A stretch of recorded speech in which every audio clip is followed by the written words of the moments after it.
UPSI के हिंदी के syllabus में एक और महत्वपूर्ण टॉपिक आपका है तत्सम तद्भव। ये टॉपिक में आज हम देखने वाले हैं। बता दें आपको, ये वीडियो देखने के बाद तत्सम तद्भव संबंधित कोई भी प्रश्न आपके लिए कठिन या फिर टफ नहीं होने वाला है। जितने भी प्रश्न तत्सम तद्भव संबंधित पूछे जाएंगे उन प्रश्नों को आप आसानी से हल भी कर लेंगे। तो चलिए शुरू करते हैं वीडियो। सबसे पहले आपको तत्सम की परिभाषा समझना है।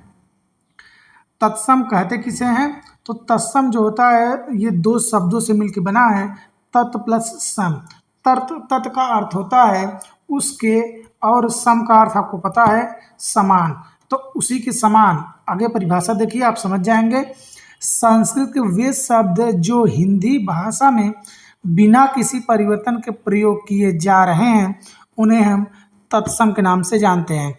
या फिर साधारण भाषा में आप कह सकते हैं कि हिंदी की संस्कृत के ही शब्द जब हम बोलचाल की भाषा में प्रयोग कर रहे हैं, या फिर संस्कृत के ही शब्द बोलचाल की भाषा में प्रयोग किए जा रहे हैं, वे आपके तत्सम शब्द कहलाते हैं। आगे आपको मैं कुछ और तरीका भी बताऊंगा, लेकिन आप पहले तत्सम तद्भव की परिभाषा जान लीजिए या कहते किसे ये जान लीजिए। बाकी आगे मैं आपको ऐसा ट्रिक बताऊंगा जिसके माध्यम से आप आसानी से तत्सम तद्भव संबंधित सभी प्रश्नों को सॉल्व कर लेंगे। तत्सम को आप इस तरह से भी समझ सकते हैं, जो संधि समास या फिर संस्कृत के उपसर्ग प्रत्यय जिन शब्दों में लगे होते हैं उनसे बने शब्द जो होते हैं वह तत्सम होते हैं। ये बात आपको ध्यान रखना है। जैसे आप समझिए विद्यालय, विद्यालय का संधि भी आप कर सकते हैं विद्याधनालय। तो इससे आप पकड़ सकते हैं कि ये शब्द जो आपका है वह आपका तत्सम है। तो जो भी शब्द दिए गए अगर सटीक संधि विच्छेद उसका हो रहा है तो वे शब्द भी आपके तत्सम शब्द कहलाएंगे। अब आगे हम तद्भव के बारे में देख लेते हैं। तद्भव भी आपका दो शब्दों से मिलकर बना है। तत् मतलब उससे और भव मतलब उत्पन्न।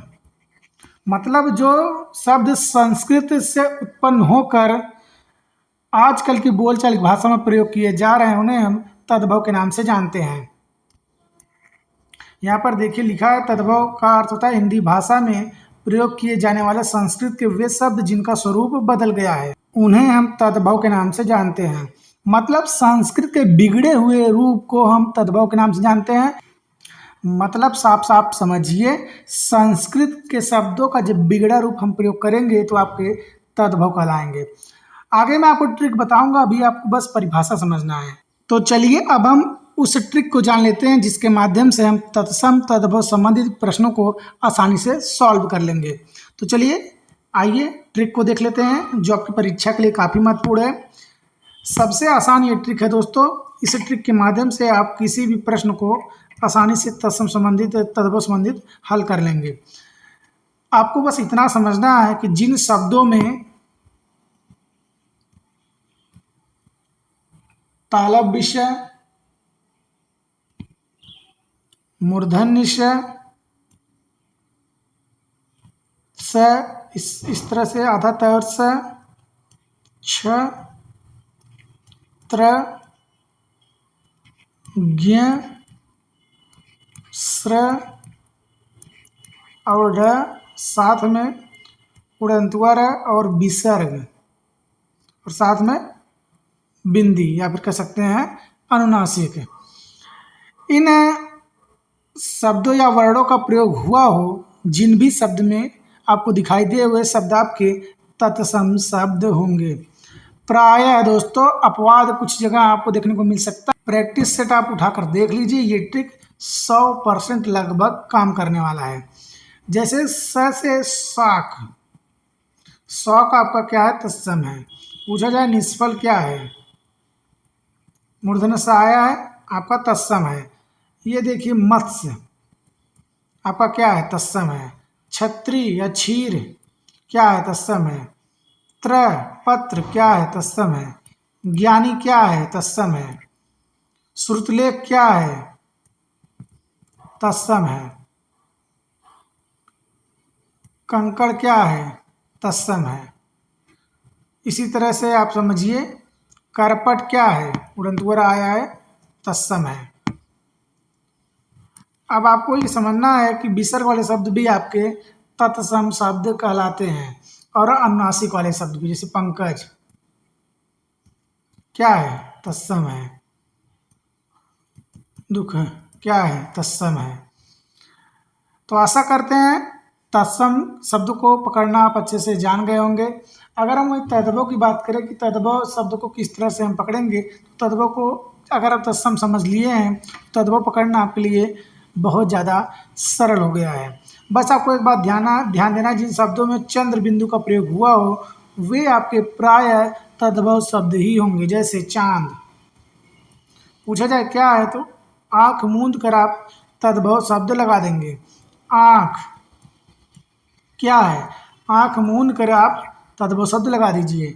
तो दोस्तों ये रहा ट्रिक आपका तत्सम तद्भव शब्द को किस तरह से हम पकड़े और किस तरह से उन प्रश्नों को हम सॉल्व करें।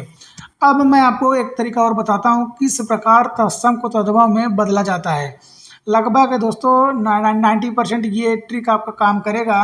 ऑप्शन के हिसाब से आप उन प्रश्नों को सॉल्व कर सकते हैं। जैसे यहाँ पर आप देखिए, अगर तत्सम शब्द में छ आया है तो इसको हम या तो ख में बदला हुआ देखेंगे या फिर छ में, इस तरह से।